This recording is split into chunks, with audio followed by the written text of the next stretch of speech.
Eu vou estar fugindo um pouquinho do cronograma, já que o pastor Cristiano não pôde pregar, então eu fui incumbido aí dessa missão. E eu vou trazer para a gente um salmo, que é o Salmo 73, tá? Eu queria só fazer uma prévia sobre os salmos, para a gente se situar. Nem todo salmo é possível que a gente faça uma contextualização. Poucos são os salmos em que a gente sabe exatamente o que aconteceu, em que momento da vida aquilo estava acontecendo, né?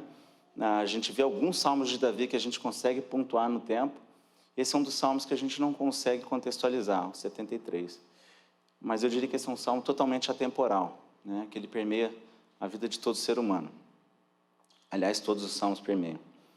E eles foram escritos, eu gosto muito dos livros dos salmos, porque eles foram escritos por inúmeros autores, inspirados por Deus, e nessa multiplicidade de detalhes que cada um expôs, né, com a pena lá, estava o coração do homem, né? Por vezes um coração quebrantado, por vezes um coração alegre, por vezes um coração ansioso por clamar a Deus por ajuda, e por vezes só um coração com ação de graças, né?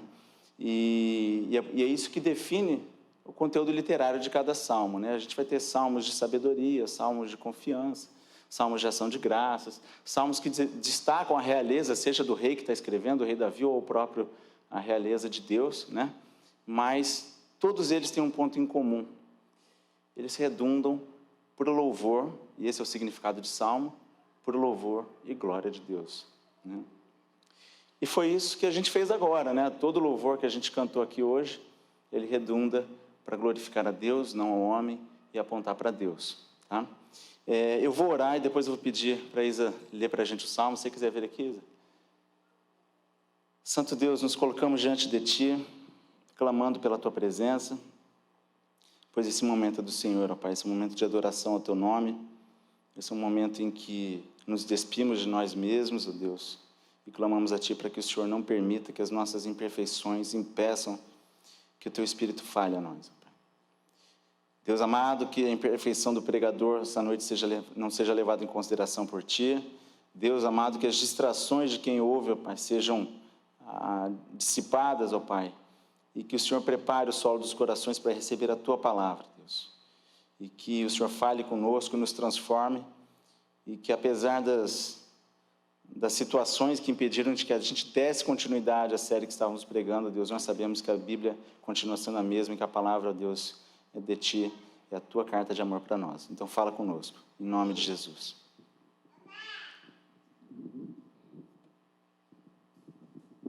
Salmo 73. De fato, Deus é bom para com Israel, para com os de coração limpo. Quanto a mim, porém, quase me resvalaram os pés. Pouco faltou para que se desviassem os meus passos, pois eu invejava os arrogantes ao ver a prosperidade dos maus. Para eles não há preocupações, o seu corpo é forte e sadio. Não partilham das canseiras dos mortais, nem são afligidos como os outros. Por isso, a soberba os cinge como um colar, e a violência os envolve como um manto. Os olhos saltam-lhes de tanta gordura, do coração deles brotam fantasias. Zombam e falam com maldade, falam da opressão com arrogância. Abrem a boca para falar contra os céus, e a língua deles percorre a terra. Por isso, o seu povo se volta para eles e os tem por fonte da qual bebe com avidez. Eles dizem: como Deus ficará sabendo? Por acaso o Altíssimo tem algum conhecimento? Eis que estes são os ímpios, e sempre tranquilos aumentam as suas riquezas.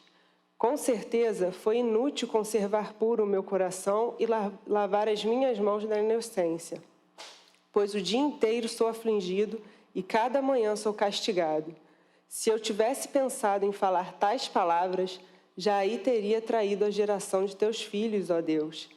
Em só refletir para compreender isso, achei que a tarefa era pesada demais para mim, até que entrei no santuário de Deus e descobri qual seria o fim deles. Tu certamente os pões em lugares escorregadios e os fazes cair na destruição. Como são destruídos num instante, são totalmente aniquilados de terror. Como acontece com o sonho, quando alguém acorda, assim, ó Senhor, ao despertares, desprezarás a imagem deles. Quando o meu coração estava cheio de amargura e o meu íntimo se comoveu, eu estava embrutecido e sem entendimento. Era como um animal diante de ti. No entanto, estou sempre contigo. Tu me seguras pela minha mão direita.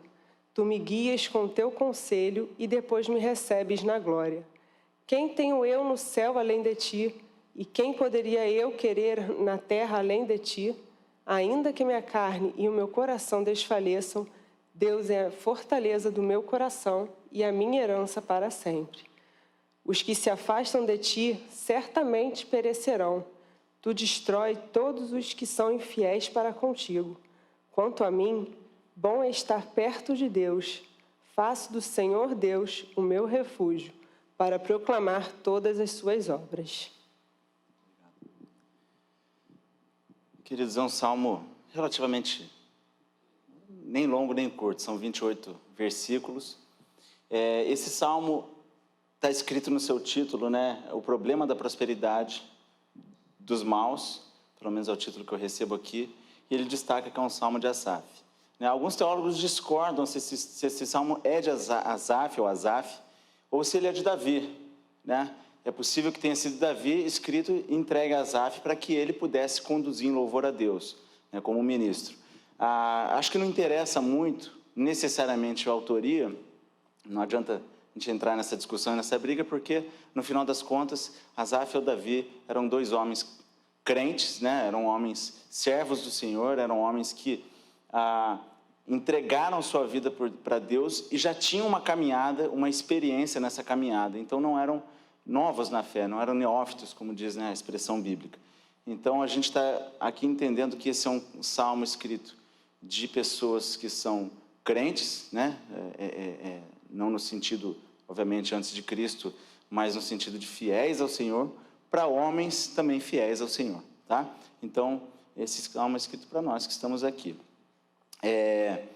Nessa introdução, eu vou tentar trazer para vocês, na verdade, ao longo desse salmo, uma caminhada um pouquinho diferente do que a gente faz. Eu vou passar versículo, por vezes 2 ou 3 versículos em conjunto.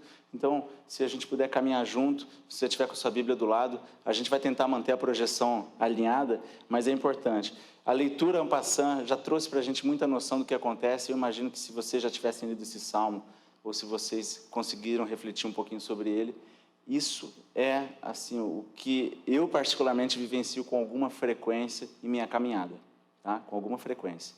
Então, e Davi vivenciou isso. Eu vou mencionar Davi como autor, apesar de estar escrito Asaf, tá bom? Bom, versículo 1. Com efeito, ou de fato, Deus é bom para com Israel, para com os de coração limpo. Aqui, quando a gente vê a consideração do que é bom, se a gente lembrar quando Cristo fala no Novo Testamento, quando o jovem fala para ele, bom mestre, né? O que é bom?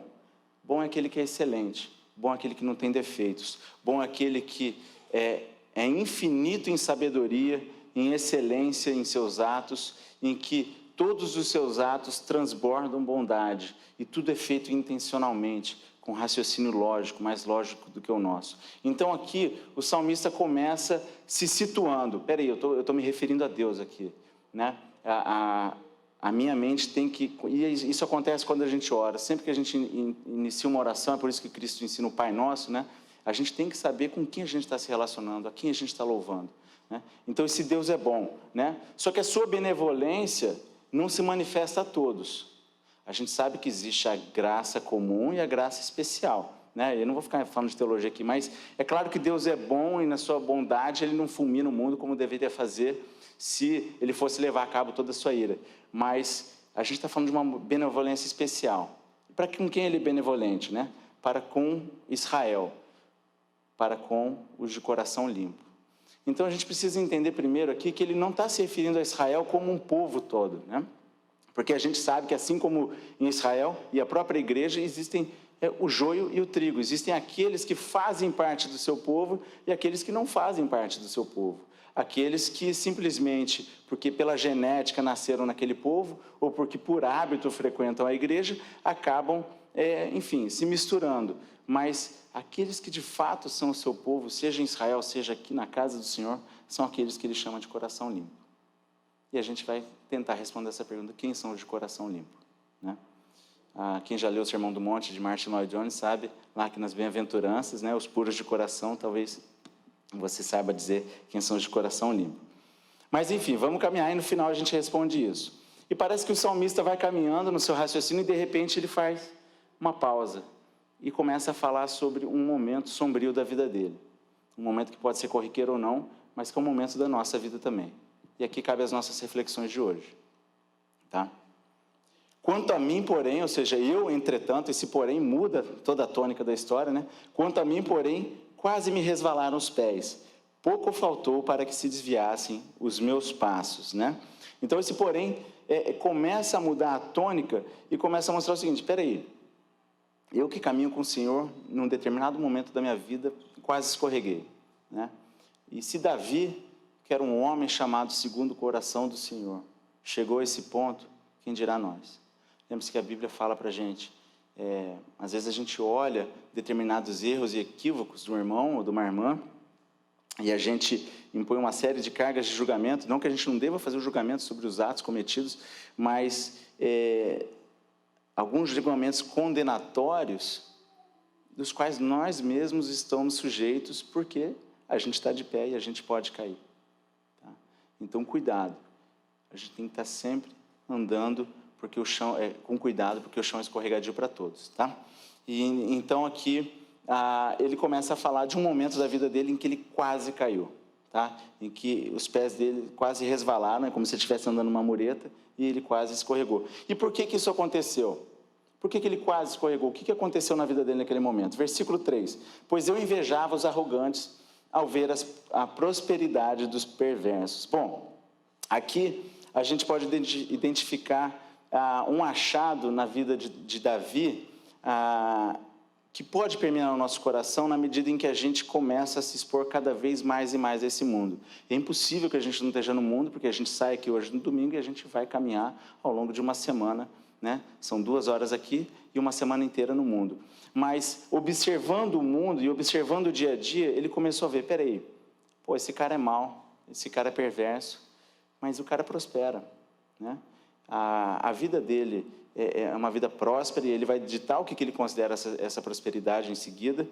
E aqui, essa postura dele de invejar o perverso tem que trazer 3 lições para a gente. Primeiro, ele começa a desviar o coração dele num ato de inveja, que por si só é condenado na Bíblia, né? Um ato de cobiçar as coisas do próximo, né? Isso por si só é um pecado. Então ele começa a caminhar à sombra do pecado, né? E ele não só inveja uma coisa boa, mas ele inveja uma pessoa que não é boa, né? Não estou falando que é bom você invejar seu irmão da igreja, não, o crente, mas ainda assim é uma dupla negação, digamos assim, né? E quando essa pessoa começa a olhar para o maldoso e querer ser como ele começa a questionar a ordem na qual Deus colocou as coisas. Lembre-se que Deus é soberano e na sua soberania ele entende que a gente deve estar onde a gente está hoje, né? Se eu estou passando dificuldades, por algum motivo isso acontece, né? E se o meu camarada que é meu vizinho que é maldoso, enfim, seja o que for, ele está prosperando, é porque Deus quer que ele esteja ali, tá? Então, a gente vê aqui a inveja, o querer ditar aquilo que Deus quer fazer e faz, e finalmente o espaço que ele dá para os desejos pecaminosos da carne dele. Então, Davi não segue aquela orientação que Cristo nos dá, mesmo que tenha sido posterior, da gente fugir à sombra do pecado, porque uma vez que ele notou aquilo, ele começou a dar munição para o seu coração, e a gente vai ver que ele vai fomentando isso mais e mais, tá? Versículos 4 e 5. E aí o porquê, né? Por que ele está invejando? Olha a loucura de Davi. Para eles, ou seja, os maus, os perversos, não há preocupações, o seu corpo é sadio e nédio, não partilham de canseiras dos mortais, nem são afligidos como outros homens. Bom, isso é uma pseudo-realidade de Davi. Basta você dar uma volta lá no hospital, ou então em qualquer outro outro local em que há cuidado em saúde, você vai ver que é mentira. Tanto bons e maus sofrem, né? Mas na mente de Davi, esses homens não têm preocupações, não têm doenças. Ele chega a dizer que os seus corpos são nédios, né? Que são lustrosos, de tão sadios, chegam a ser gordinhos e lustrosos, né? E eles não têm canseira. Então isso é uma pseudo-realidade, é uma mentira em que ele começa a comprar essa mentira, em observar. Mas ainda que fosse verdade, porque a gente sabe que bem ou mal alguns se destacam, né? Algumas pessoas passam a vida, parece que suavemente, não tem nenhum problema. Ainda assim, né, que ele esteja se referindo a um pequeno grupo de homens que não tem seus infortúnios, e aqui a gente pode pensar em alguns, né, seja um político, né, numa CPI dessas aí que o cara não morre de jeito nenhum, né, um ex-governador aí, o Sarney não passa de jeito nenhum, né, ou seja um Renan que você, enfim, pode ver que o cara entra, mandato, sai mandato, não sofre um cabelo branco praticamente. Seja um juiz que condena inadequadamente, seja um miliciano, seja um contraventor, enfim.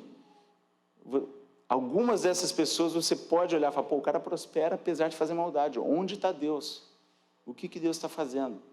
E aí a gente começa a cair naquele erro que eu já falei, de querer ditar o que Deus tem que fazer ou não, né?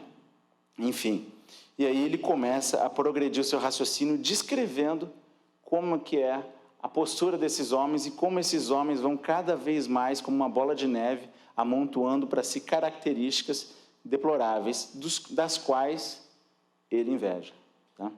Então, vamos lá, versículo 7 ao 12.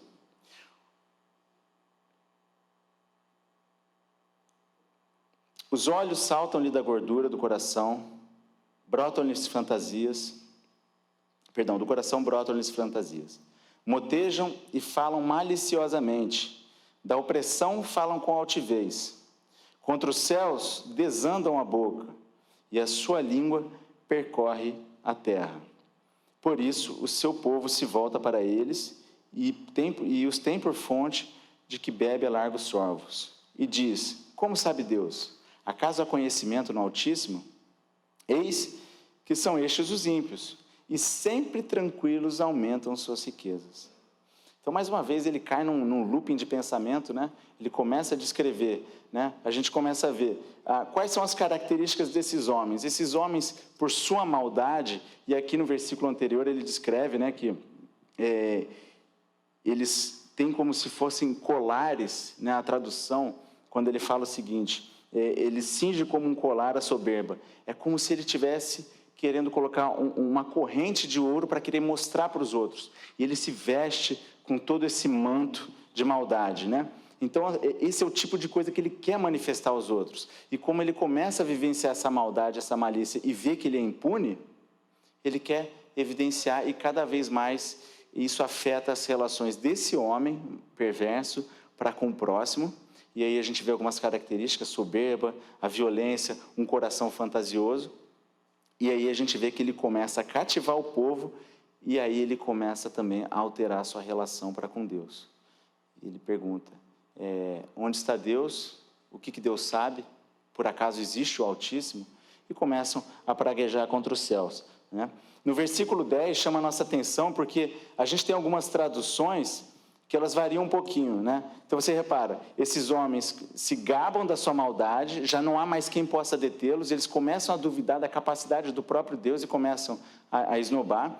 E se vocês se lembrarem, no livro de Daniel, isso aconteceu com o filho de Nabucodonosor, né? Ele tinha vivenciado aquilo que aconteceu com o pai dele, que virou um animal, né? E aí, tempos depois,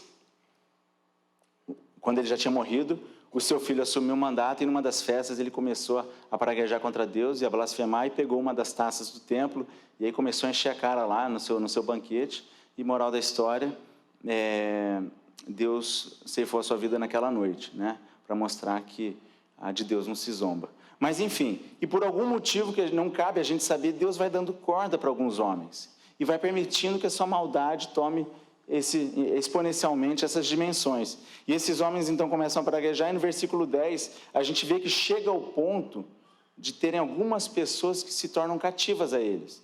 E é interessante que aqui que ele fala o seguinte, Por isso, seu povo se volta para eles e os tem por fonte de que bebe a largos sorvos, né? E o que é isso? Primeiro, o seu povo dá a gente entender que são as pessoas tais quais eles, são maus, são o povo dele. Só que algumas traduções, como a Septuaginta e outras traduções arábicas, a Septuaginta é a primeira tradução para o grego, tá? do hebraico para o grego. Eles mostram o salmista como falando, o meu povo se volta para eles. E aqui é o cuidado que a gente tem que tomar na nossa vida. Por quê?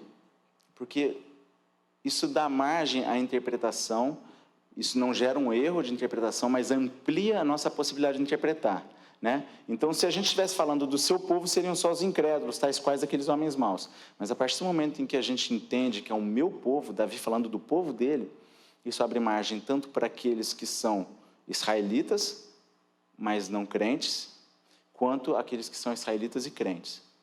Os israelitas e não crentes, porque se eles não são fiéis a Deus, são simplesmente, por uma questão ritualística, frequentadores, né, dos rituais da sinagoga, eles são um povo simplesmente por identidade, mas não por relação com Deus, e aí vale tudo na vida deles. Mas aqueles que são fiéis a Deus e que, tal qual o salmista, quase resvalam, podem resvalar também, né? A gente vê isso ao longo de toda a Bíblia, homens santos, como o próprio Davi cair, né? E aí, esses homens começam a cobiçar, a invejar os homens maus, o próprio povo de Deus, e começam a desviar dos seus caminhos, tá? E na infinita misericórdia de Deus, os seus eleitos ele traz de volta para si. Então, a gente percebe que nesse looping que o salmista dá, ele descreve o perfil do homem ímpio. E se vocês lembrarem lá de Romanos capítulo 1, é exatamente esse tipo de homem que a gente vê. É um homem que começa a blasfemar contra Deus, a deturpar os caminhos, não só dele, mas o do próximo. Eu vou abrir rapidamente em Romanos capítulo 1, se você quiser abrir. Eu vou ler só 3 versículos, saltados, tá? Não são consecutivos.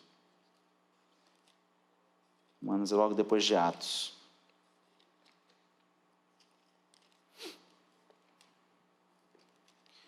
Romanos capítulo 1, versículo 18 diz o seguinte: a ira de Deus se revela do céu contra toda impiedade e perversão de homens que detêm a verdade pela injustiça.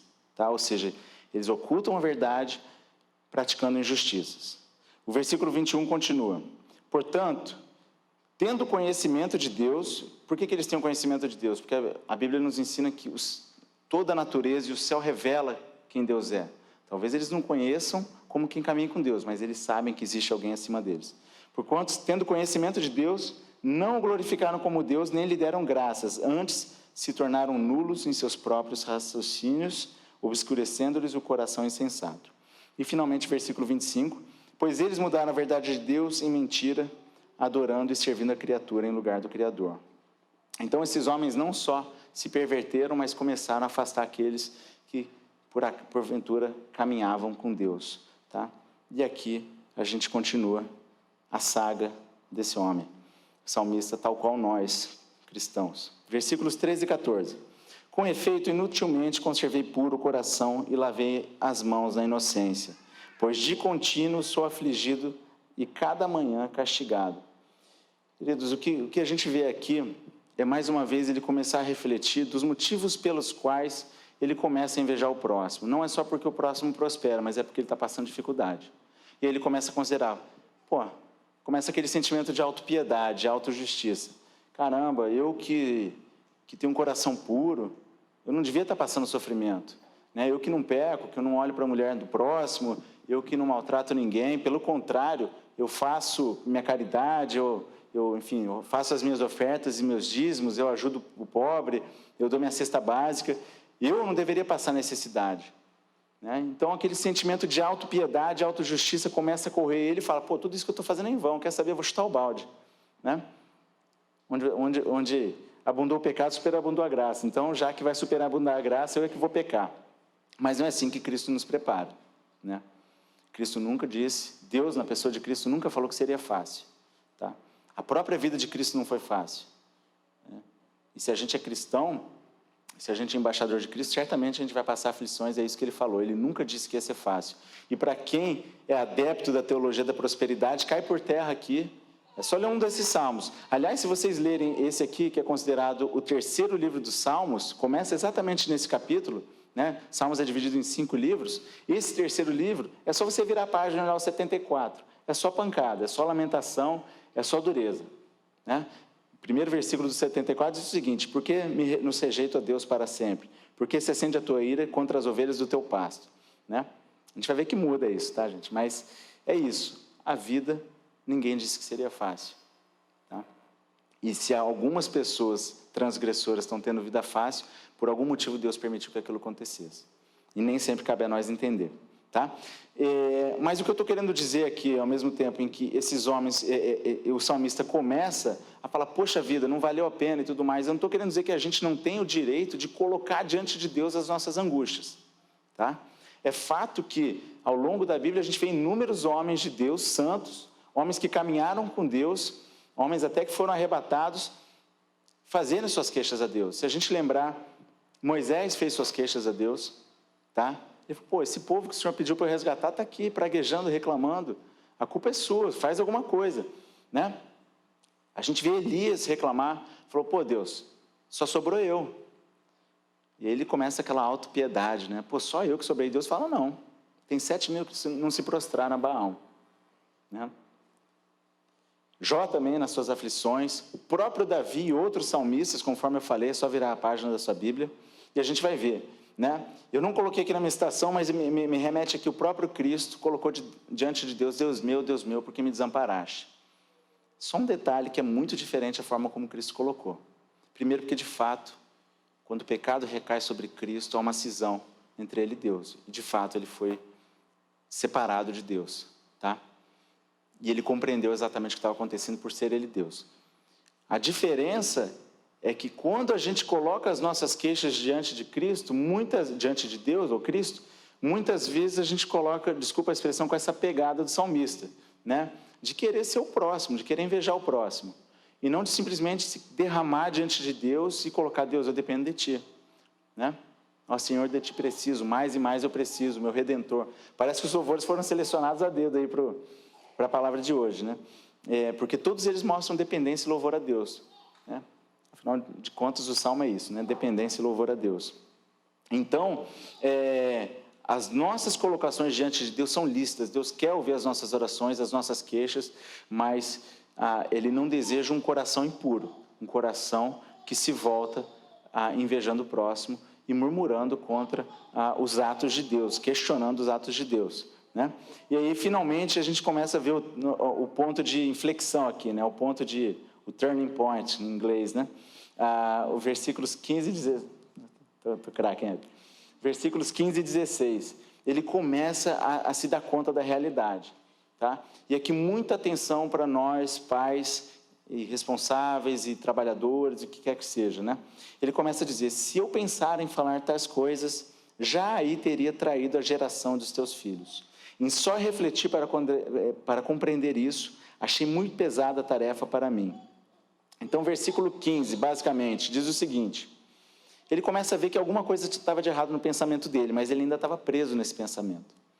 Mas ele começa a perceber, cara, eu estou pensando besteira. E só de eu pronunciar essas coisas que eu estou pensando, eu sei que eu trairia o teu povo, né? E por que eu digo, pais, atenção com isso? Não é incomum muitas das nossas angústias, as quais são insensatas, como do salmista, que não foram colocadas diante de Deus, elas são simplesmente vomitadas à mesa enquanto a gente janta, enquanto a gente come, enquanto a gente caminha com os nossos filhos. Eu estou dando exemplo dos filhos, mas serve para o colega de trabalho, né? Às vezes uma exposição de alguns defeitos que você observa na igreja, não que a igreja seja perfeita, mas algumas frustrações suas que você ainda nem digeriu aquilo diante de Deus, você acaba transparecendo para os outros e aquilo ali contamina. E para quem está comparecendo no estudo dos homens e das mulheres, o quanto não contamina a murmuração, a queixa, a maledicência. Então, nós somos responsáveis, e Davi tinha isso em sua mente, sobre aquilo que a gente coloca para fora, né? Não precisa você ser um líder da igreja, uma liderança de louvor, enfim, diaconia, o que quer que seja, para você estar sondando o seu coração e as suas palavras. Mas isso é uma responsabilidade de cada cristão, porque aquilo que a gente fala é observado. Isso pode contaminar uma geração, né, dos filhos de Deus. Então, que sejamos sábios com as nossas palavras. E, finalmente, a gente começa a entrar praticamente nos próximos versículos que determinam o clímax da passagem, né? Como ele finalmente tem a metanoia, ou a mudança de mente, o que quer que seja, né? 16. Em só refletir para compreender isso, achei muito pesada a tarefa, até que entrei no santuário de Deus e atinei com o fim deles, né? Basicamente, toda loucura se dissipa, toda sombra se dissipa, quando a luz é colocada em meio à escuridão, né? Todos os nossos pensamentos tortuosos, todos os nossos anseios pecaminosos, quando colocados diante de Deus, necessariamente eles vão se dissipar. Eu não estou falando que vai ser fácil, não estou falando que o trabalho às vezes é árduo, mas na presença do Senhor, no santuário de Deus, e quando a gente fala santuário, a tradução aqui na verdade deveria ser no plural, né?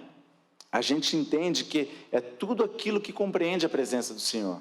E a presença de Deus se manifesta, não necessariamente no templo, como a gente está aqui, mas também nas nossas orações e na nossa leitura, tá? E é mandatório que a gente esteja dia após dia mergulhando no santuário de Deus, para que os nossos pensamentos pecaminosos e a nossa inveja e o nosso coração, que é pecaminoso, não se esqueçam, a gente foi restaurado, mas ainda não completamente até chegar à glória, todo ele tem uma inclinação ao pecado, como diz Paulo em Romanos capítulo 7, tá? O mal que eu quero, que eu não desejo, esse eu faço, né? Por quê? Porque o meu coração ainda é pecaminoso, tá? Mas graças a Deus por Cristo Jesus, capítulo 8, né? Então, a mente dele começa a ser transformada, e somente na presença e por ação do Espírito Santo é que a nossa mente é transformada, tá? Não existe lógica, né, fora do Senhor. Somente na presença do Senhor, na ação do seu Espírito Santo, é que a tola sabedoria desse mundo se revela vã, tá? E a loucura do Evangelho faz lógica. Versículos 18 e 19. Tu certamente os põe em lugares escorregadios e os fazes cair na destruição, como ficam de súbito assolados, totalmente aniquilados de terror. Isso aí faz uma clara contraposição ao versículo 12, né, que diz o seguinte: eis que os ímpios e sempre tranquilos, eis que esses são os ímpios e sempre tranquilos aumentam suas riquezas. Ele está deixando claro o seguinte: olha só, de repente eles se dão por si, seja no momento em que vem a morrer, está diante de Deus no juízo, ou seja no momento em que a vida traz, ou o próprio Deus permitindo, que a vida traz algum desconforto para eles, né? Então aqui a gente tem que entender que aquilo que a gente considera ser algo súbito que acontece na vida do ímpio, não é súbito, porque a gente tem a impressão que Deus está dormindo, mas o santo de Israel não dormiu, o tempo todo ele está trabalhando, e aquilo que para a gente parece que foi uma ação única e pontual de Deus, na verdade já é algo que Deus vem trabalhando. Por exemplo, durante 400 anos Israel ficou cativa do povo egípcio. Aquilo teve um propósito até de julgamento para o povo egípcio, tá? Então, as pragas do Egito não foram algo que Deus trabalhou assim. Durante 400 anos, o povo egípcio se voltou contra Deus e contra o seu povo, até que Deus, na sua misericórdia, foi dando chance após chance, mas ele manifestou, através das pragas e de Moisés e tudo mais, o seu juízo. O mesmo acontece contra o próprio povo de Israel. No ano retrasado a gente estudou os profetas menores na escola bíblica. A gente via que Deus levantava povos ímpios para poderem trazer julgamento a Israel, para que Israel se voltasse ao Senhor, né? Então Deus se utiliza do tempo, e ele é atemporal, ele percorre o tempo, e ele sabe exatamente o momento de agir, e às vezes a gente olha e pensa que é uma intervenção única de Deus, mas ele já vem trabalhando em cima daquilo. Versículo 20. Como ao sonho quando se acorda, assim, ó Senhor, ao despertares desprezará a imagem deles. Basicamente, a gente vê uma contraposição ao versículo 9, né, em que ele fala: contra os céus desandam a boca e a sua língua percorre a terra, e ao versículo 11, em que ele diz: e como sabe Deus? Acaso há conhecimento do Altíssimo? Então, quando a gente vê que Deus, de repente, acorda ele do sonho fantasioso deles, e ele se manifesta a eles desprezando a imagem deles, a própria criação deles, né? Eles são feitos à imagem e semelhança de Deus, como criaturas, mas não como filhos, e aí Deus assola eles, né? E finalmente, a gente caminha para os versículos 21 e 22. Quando o coração se me amargou e as entranhas se me comoveram, ou seja, quando toda essa angústia andava dentro de mim, eu estava embrutecido e ignorante, era como um irracional à tua presença, né? Calvino diz o seguinte: sempre que nos sentirmos insatisfeitos com o método da providência divina em governar o mundo, lembremos-nos que tal coisa se deve atribuir à perversidade do nosso entendimento. Como se Davi dissesse: Senhor, embora nesse mundo eu tenha a aparência de alguém dotado de juízo e razão superiores, afinal ele era rei, sábio, salmista, contudo, diante da tua sabedoria celestial, tenho me portado como um dos animais inferiores, né? E mais uma vez, se a gente considerar a excelência do raciocínio de Deus e a limitação do nosso raciocínio, é óbvio que qualquer julgamento que a gente faça de tudo que acontece na história, essa maldade que assola o mundo, os nossos bairros, enfim, a nossa política, as nossas autoridades, né? Tudo isso que acontece, ao nosso julgamento limitado, é como se fosse uma besta selvagem, como algumas traduções trazem, o nosso raciocínio diante da excelência do raciocínio de Deus. Então ele deixa claro aqui para Deus: olha, eu estava embrutecido. Quando eu pensei essas coisas, eu estava louco, né? Todavia, estou sempre contigo, tu me seguras pela minha mão direita. Tu me guias com o teu conselho e depois me recebes na glória, né? Mais uma vez a gente vê um todavia, um porém, entretanto aqui, né? Apesar do meu olhar distraído, de eu ter esse devaneio de pensamento, eu quase escorreguei, mas isso não aconteceu porque o tempo todo o Senhor está comigo, segurando a minha mão. É interessante, irmãos, que Deus, por muitas vezes, trabalha nas nossas vidas de forma explícita, mas na maioria das vezes de forma implícita. Muitas vezes a gente vê a santa providência de Deus, a mão de Deus nos guiando e nos coordenando, mas quantas são as vezes, e talvez só na glória a gente venha saber, que Deus guiou os nossos caminhos sem a gente ter a percepção, né? Talvez José pudesse olhar para trás, uma vez que ele se tornou o segundo no Egito e salvou o seu povo, talvez depois ele pudesse olhar para trás e ver a mão oculta de Deus guiando a sua vida. Quando ele foi vendido pelos seus irmãos, sofreu o que sofreu, mas finalmente redundou o pecado dos irmãos dele, Deus vai conduzindo e transformando o mal em bem, de forma sutil, oculta e inexorável, porque Deus não dorme. Então, Calvino diz a respeito disso: Deus está sempre perto de seus eleitos, pois ainda que às vezes lhe volvam suas costas, ou seja, ainda que às vezes a gente vire as costas para ele, ele não obstante mantém sempre os seus olhos paternais volvidos para eles. À luz desse fato, vemos quão preciosa a nossa salvação aos olhos de Deus, ou seja, Deus não nos abandona. Isso prova o quão precioso é a nossa vida, a nossa salvação para Ele. Pois quando vagueamos longe dele, Ele ainda continua a nos mirar com seus olhos vigilantes, estendendo a sua mão para estreitar-nos em seus braços. Quem é pai aqui, às vezes, vê o filho correndo ou fazendo alguma atitude que ele nem percebe que saiu correndo de perto do pai, mas você fica ali perto tentando conduzir. Se o bichão cair ali, você já segura ele, né? Já salva ele.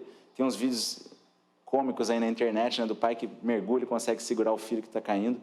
Enfim, esse é Deus. Deus não nos abandona. Se nós somos impuros, imperfeitos, fazemos assim com os nossos filhos, o santo de Israel não dormita.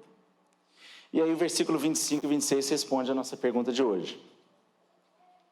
Quem mais tenho no céu? Quem mais tenho eu no céu? Ou a quem tenho eu no céu, além de ti?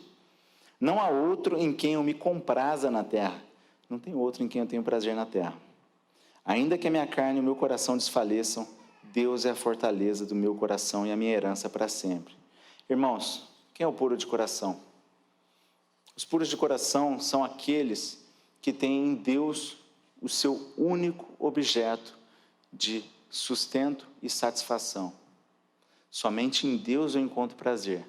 Eu não encontro prazer em nenhum outro corpo celeste. Eu não estou falando da lua, estrela, mas de deuses, né? Então eu não tenho nenhum outro além de Deus nos céus. Eu não sirvo a outros deuses, sejam deuses explícitos ou deuses implícitos em meu coração.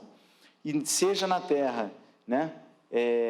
Quando ele diz o seguinte: Não há outro em quem eu me compraza na terra. Não há outro em quem eu possa ter prazer. Irmãos, que a gente se livre por uma vez de todas, da nossa apreciação por aquilo que é material, por aquilo que é criação de Deus, né? Como o nosso coração tem a tendência a querer cobiçar aquilo que é lixo, né? A gente se esquece que Deus é o Criador de todas as coisas, de que toda a riqueza pertence a Ele, que todo ouro, prata, toda, enfim, racionalidade, intelecto foi criado e gerado por Ele e está aquém do intelecto dele, e ainda assim a gente consegue se apaixonar pelo toco de madeira, que por vezes é transformado em uma estátua e por vezes é transformado em lenha e serve para nos aquecer, como diz Isaías, né?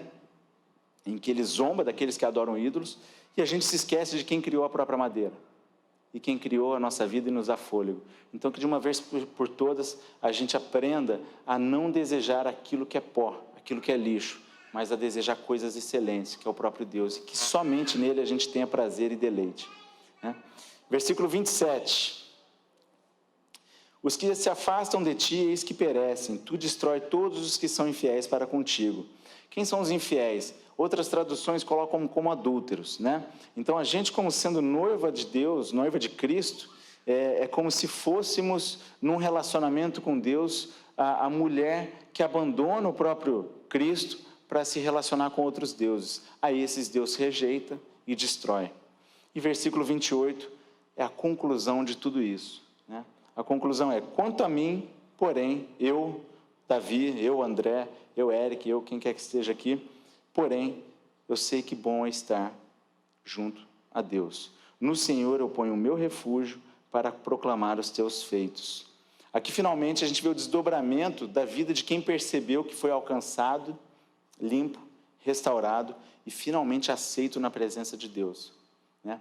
Eu já falei isso aqui antes, era um privilégio, uma vez por ano, o sumo sacerdote se achegar a Deus depois de uma série de rituais que ele tinha que cumprir de purificação. Ele ia com uma roupa cheia de sinos, né? Aquela estola sacerdotal cheia de sinos e amarrado por uma corda, porque se ele se achegasse diante de Deus impuro, ele era fulminado na presença de Deus. E a partir do momento em que Cristo foi crucificado e morreu, o véu se rasgou de cima a baixo, e hoje a gente tem acesso ao Santo dos Santos, e a gente não valoriza isso, mas quando a gente entende que a gente não tem ninguém além de Deus no céu e na terra, e que a gente não tem em quem se satisfazer, que não o próprio Deus, a gente entende que somente nele a gente vai encontrar deleite, somente nele a gente vai querer estar presente, né, na presença dele, e somente nele a gente vai se refugiar, e finalmente isso vai redundar numa explosão de louvor e glorificação a Deus, né?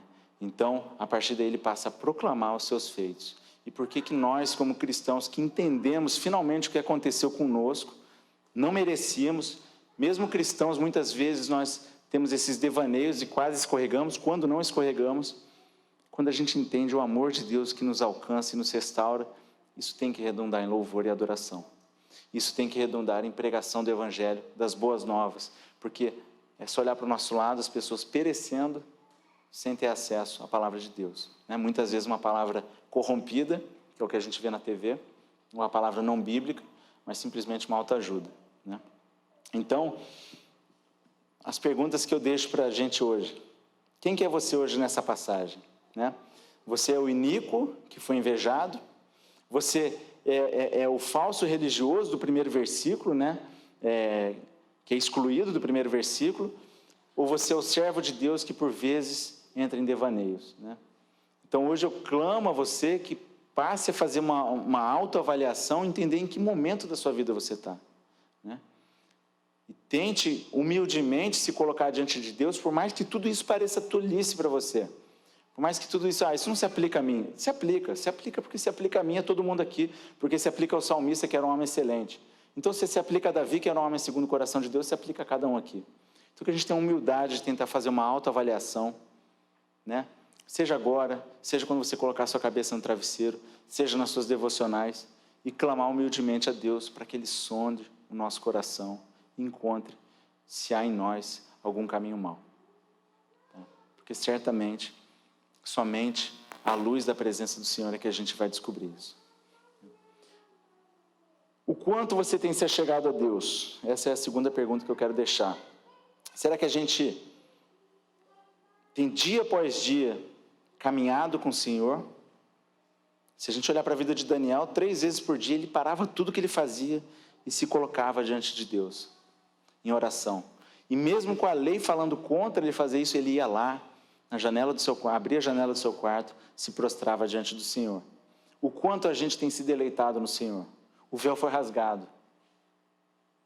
Mas a gente tem gastado mais tempo olhando o nosso celular nos tempos livres, mais tempo no WhatsApp. Eu falo isso para começar por mim. Respondendo o WhatsApp, olhando o Instagram. Eu sei que são ferramentas úteis, mas que muitas vezes cumprem propósitos iníquos. Porque isso rouba tempo da gente. Quanto tempo a gente gasta diante do Senhor em leitura, em oração, em reflexão? Porque se a sabedoria genuína só vem diante de Deus e a gente não está caminhando diante de Deus dia após dia, então a gente está andando em escuridão. E as nossas decisões estão sendo tomadas de forma embrutecida, como um animal irracional. Isso é muito lógico, mas é difícil pra caramba da gente colocar em prática. Que a gente clame a Deus para que seu Espírito Santo mostre a urgência disso, a necessidade que a gente tem, como a corça suspira por águas, que a gente suspire por Deus. Isso é urgente. O ano de 2022 entra. Eu não sei se vai ser um ano melhor, se vai ser um ano pior, do ponto de vista da crise econômica. É um ano de eleição. O Covid está aí, parece que essa é a última grande cepa. Algumas pessoas estão apostando, pessoas de peso, tá? Vacina sendo desenvolvida, acredite ou não na vacina, não interessa, mas fato é que muita gente se imunizando de forma direta ou indireta. Enfim, pode ser que seja um ano melhor do ponto de vista de saúde, pode ser que seja um ano instável do ponto de vista econômico, muita briga política, mas, independentemente de onde a tempestade está, será que a gente está seguindo adiante, sendo guiado pelas mãos de Deus? Então, que a gente possa colocar em prática esse ano as nossas disciplinas espirituais, leitura e oração, isso é fundamental. Deus deixou escrito para a gente o seu coração, e a gente negligencia isso. Tá? Deus rasgou o véu, a gente pode orar a Ele, se chegar a Ele, a gente não tem mais intermediário. A gente tem que lançar a mão disso, senão a gente se torna morno. E morno Deus vomita. Irmãos, falei demais.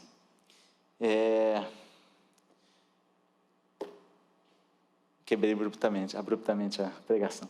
Enfim, essa é a mensagem que eu queria trazer para a gente hoje. Acho que é uma mensagem que tem um pouco de urgência. Esse é um salmo para a gente refletir com frequência.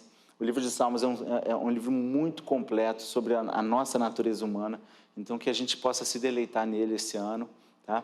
E eu tive uma experiência muito boa num período em que eu já li algumas vezes esse livro, mas teve uma época em que eu lia 2 salmos de manhã, à noite eu li os mesmos 2 salmos. É bom como isso traz a luz, porque às vezes você lê rápido ali, você não capta alguns detalhes, mas conforme você vai se aprofundando, lendo os comentários bíblicos, Deus vai trazendo aí luz ao nosso entendimento. Então, se deleitem nos salmos, em toda a Bíblia, e aproveite que Deus se colocou à disposição de nós, que a gente possa honrá-lo. Amém?